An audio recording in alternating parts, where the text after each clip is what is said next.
Now, here are Don Ameche and Francis Langford as John and Blanche Bickerson in The Honeymoon is Over.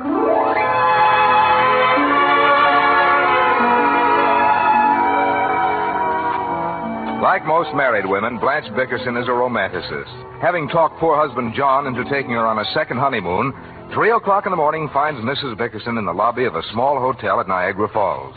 Exhausted and bleary-eyed from the long drive, John Bickerson unloads the luggage outside as his wide-awake wife talks to the night clerk.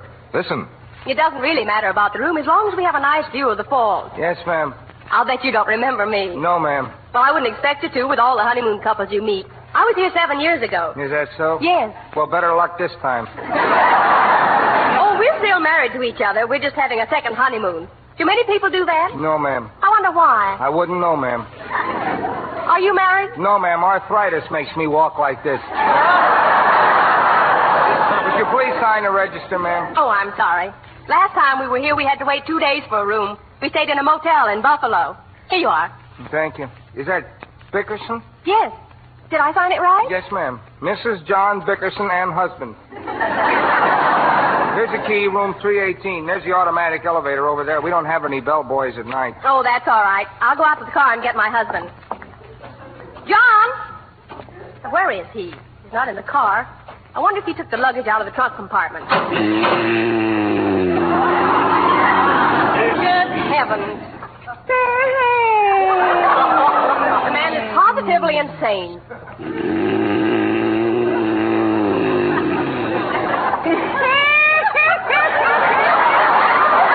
John, get out of that trunk, you darn fool. John. Blanche. What's the matter? Shut the door. There's a trap. Come out of that thing. All right. Don't move. Oh, my head. Serves you right. Pick up that luggage and straighten yourself up. Oh. I don't want you to go into that nice hotel looking like a ragamuffin. Nice muffins. Grab a couple of these bags, will you, Blanche? No, it wouldn't look right on our honeymoon. Come on. Oh, my back. Where's the bellboy? We don't have any at night. Are you the clerk? Yes, sir. Where's the register? I want a room with a bed. I've already signed it. You've got a room. Good. Where are you going to sleep? Come on, John. Stop dragging your feet. Drove 2,000 miles for a second honeymoon. Lead me to my room. You had to talk like that in front of the clerk. Oh, let me sleep, will you, Blanche? I just left to go one place with you that you didn't embarrass and humiliate me. You've been unbearable since we left home. Keep going. In here? Yes. Pull the bags in so I can close the door. No windows, no nothing. How much do they get for this broken-down room? This is the elevator. Oh. Well, push the button or something and get it started. I can't keep my eyes open another minute. I was afraid this would happen. I hoped that going on a second honeymoon would bring us closer together. Can't get closer than this. Unless you throw the luggage out. Every time I want you to be romantic, you're so distant, John. What is it that's keeping us apart? The brown suitcase. What floor are we on? I'm sleepy. You're always sleepy. When you're not sleepy, you're humiliating me. I'll never be able to face that night clerk in the morning. You won't have to. Why not? There'll be a day clerk. Which way is the room? I don't know, and I don't care. I'm going to stay in the elevator. Oh, come on. Will you, Blanche? Well, say you're sorry. I'm sorry. Now, where's our room? Right in front of you, 318. Well, open the door before I collapse. Oh, thank heaven. I gotta get some sleep. Well, put the lights on. Don't stumble around in the dark. Don't want to open my eyes. Just aim me at the bed and give me a shove. I'm not going to let you sleep until you undress properly and unpack the luggage. Oh, Blanche, why did you have to bring so much stuff? You've got as much stuff as I have. I have not. All I brought was my toothbrush and my overnight bottle. You and that bourbon. You wouldn't take 5 steps away from home without it. Well, I still remember what happened when we got snowbound in that cabin. It wasn't so terrible. Oh, not much. I had to live for 2 weeks on nothing but food and water. Don't throw my things around like that. There's no closet. Where shall I put these dresses? In the drawer. Where do you want these drawers? In the dresser. Fold up your pants neatly and put them under the mattress. Okay. Well, take them off first, John. Oh. What a fool I was to think you'd change. This second honeymoon was just as big a mistake as our first one. Oh, no, it wasn't. I'm so sorry you made me go on this trip. I could die. I made you go. You shanghaied me. Even tried to get me to marry you again. Was that such an unreasonable request? Yes, it isn't legal. Why A not? man can't be punished twice for the same crime.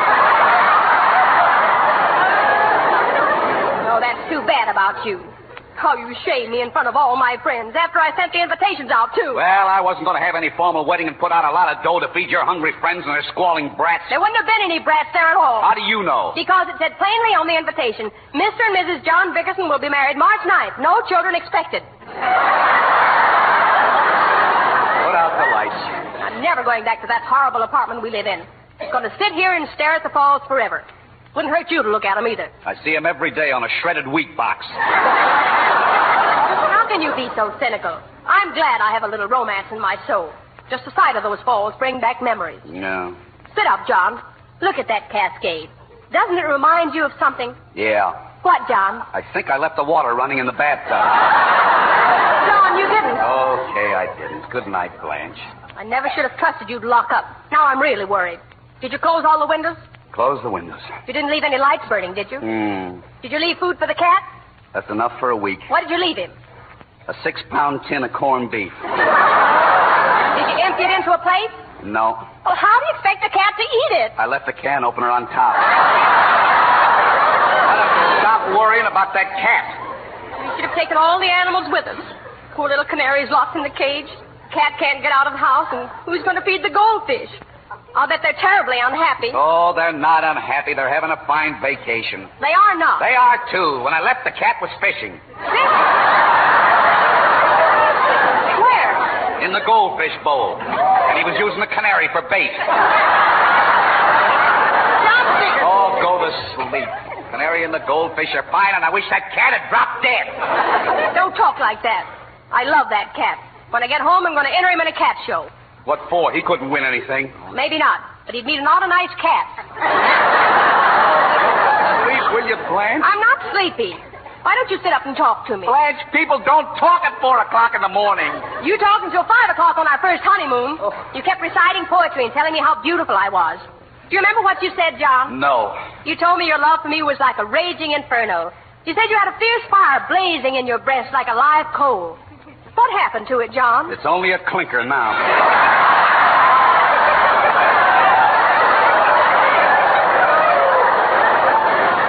How can you say such terrible things to me? Blanche, I'm so sleepy, I don't know what I'm saying. I'd like to hear you say things like that to Gloria Gooseby. Can't I even go to Niagara Falls without Gloria Gooseby? The only reason you didn't was because she wouldn't have you. What? You proposed to her 15 times before you proposed to me, you big second fiddle, you. I never proposed to Gloria Gooseby, and you know it. And the next time I see her, I'm going to punch her husband, Leo, right in the nose. What have you got against Leo? He's a better husband than you are. And I'm sick of hearing that, too. Leo Gooseby is a cheap, chiseling bum. He is not. He's more generous than you. Would Leo Gooseby give you a new dress? No. Would he give you a new hat? No. Would he give you a mink coat? No. Would you give me a mink coat? No. Why should I give you anything Leo wouldn't give you? Stop screaming or wake up the whole hotel. Well, stop goading me. You want me to do nothing but fight, fight, fight? No, I don't.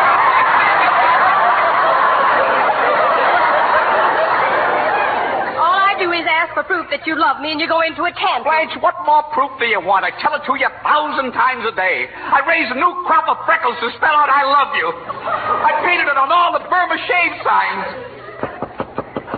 Honey? Somebody's at the door, John. Honey. Honey. Honey. Madam, this is not a beehive. It's my bedroom. People wandering around in the halls at this time of nightfall, broken down the hotel. Don't be so crabby. It's probably some nice little bride who can't find her husband.